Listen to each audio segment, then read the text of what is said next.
Imagina só essa situação. Uma empresa precisa recuperar uma parte importantíssima de sua história. Algo que aconteceu, digamos, em 1977. Precisa de imagens, fotos, qualquer coisa. Mas os funcionários vão lá, procuram nas gavetas, mas não tem arquivo, ou esse arquivo até existe, só que não foi organizado. Bom, aí é que entra em cena uma empresa que descobriu que organizar a memória de outras empresas é um excelente negócio para todo mundo. É o que você vai ver na reportagem de Renata Ribeiro.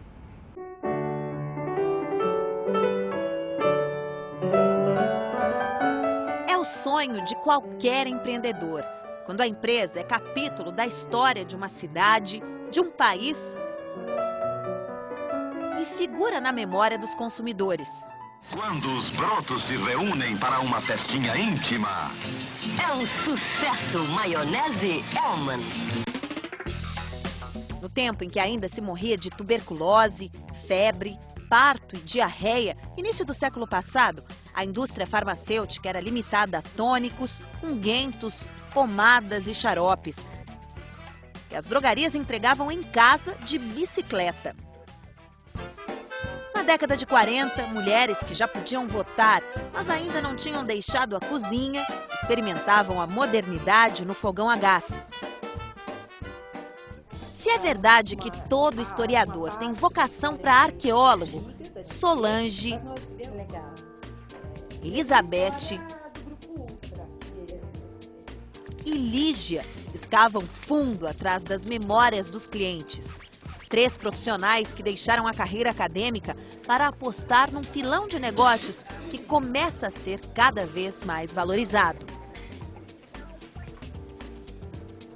Abriram empresas especializadas em resgatar o passado de grandes companhias, pioneiras como a maioria dos personagens das histórias que ajudam a contar. Beth fundou a Memória e Identidade e tem de cabeça cada detalhe escritos nos livros. A nossa história é a história da evolução dos projetos que a gente desenvolveu nesses anos todos. 30, 50, 100 anos. O que lemos nos livros comemorativos é resultado de um trabalho árduo em porões empoeirados. O país do futuro, o passado muitas vezes se perdia. E eu me juntei a ela em junho de 1970. Ainda era uma empresa relativamente pequena, com 400 e poucos engenheiros. O engenheiro Satoshi é um dos funcionários mais antigos da Embraer. Participou de grandes projetos, como o avião Brasília. A gente trabalha muito com história oral. Então, aquilo que não está no documento textual, não está no documento fotográfico, mas está na cabeça e no coração das pessoas que fizeram aquela história ou que ainda estão fazendo, a gente também resgata.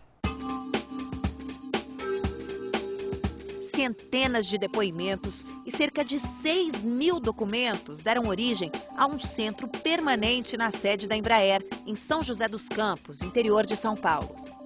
Nós tivemos a sorte de, nos últimos 40 anos, os nossos empregados e colaboradores guardaram muita coisa, não só na empresa, como fora da empresa, nas suas casas.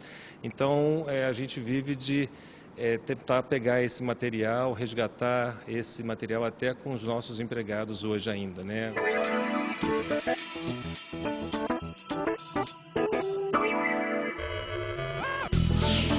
Da capital paulista, Beth coordena o trabalho, um case de sucesso para a empresa dela, dinheiro em caixa todo mês. Hoje a gente tem consciência que, de fato, os trabalhos de memória empresarial que nós desenvolvemos servem sim à gestão, são ferramentas de comunicação. Hoje as companhias sabem o valor de uma marca consolidada e fazem grandes investimentos pelo resgate do passado. Gostoso como uma tarde no circo. O novo Nescau é leve. A história da empresa tem a ver com o quê? Reputação. Reputação, imagem, a sua continuidade no mundo, a aceitação do consumidor. Então foi uma maneira de preservar a história da Nestlé no país e no mundo, de colocar à disposição do consumidor essa memória que hoje vai além da história e se define como um compartilhar de valor com a sociedade.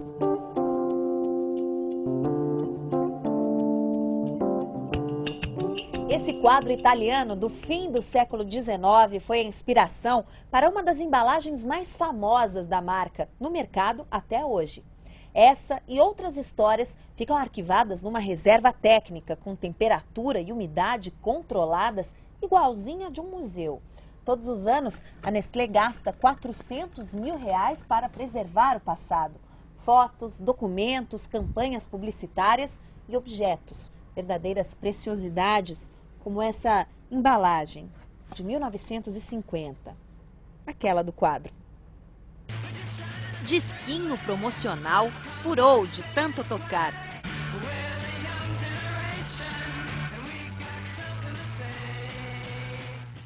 Galinha famosa, vaquinha sessentona. O Centro de Memória da Nestlé, que foi o primeiro grande projeto da Solar, a empresa de Solange, vale por muitas aulas sobre a história da vida privada no Brasil.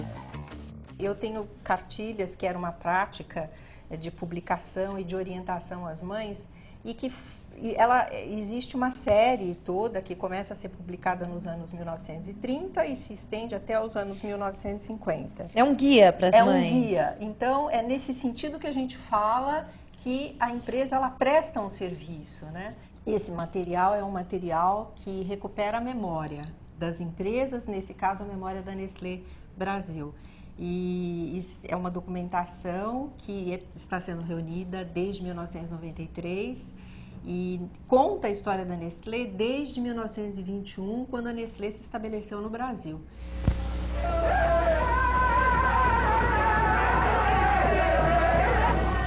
Chegou, grande mágica, que bom! Achou, ganhou!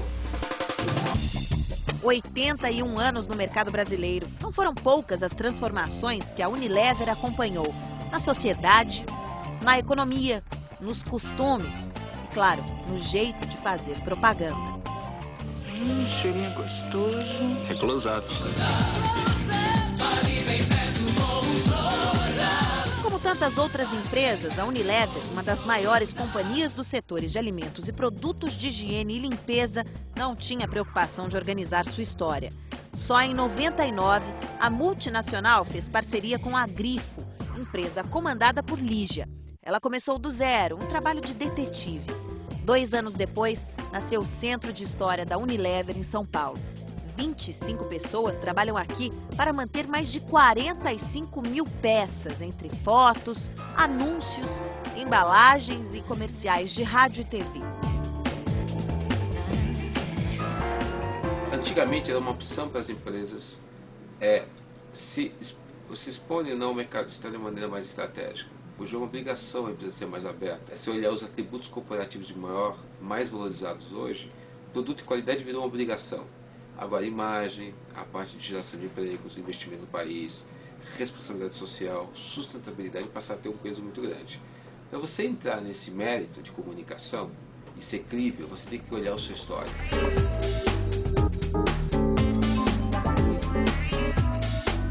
E se o negócio da memória empresarial é um mercado em expansão, ele também amplia as oportunidades para profissionais multidisciplinares. Ele exige um perfil, né, de profissional que não sai formado da faculdade. Você precisa saber fazer pesquisa, você precisa entender da organização do acervo, você precisa entender da estrutura de uma organização, você precisa entender de comunicação, saber como transformar aquilo num produto ou numa ação para compartilhar aquele acervo que você reuniu.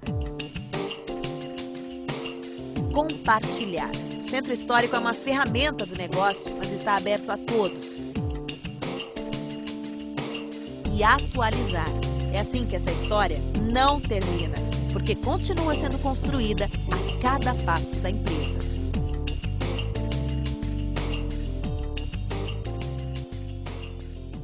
Bom, depois desse passeio pela importantíssima memória das empresas e também pelos vinhos franceses lá no Museu do Louvre, o Mundo S.A. termina por aqui.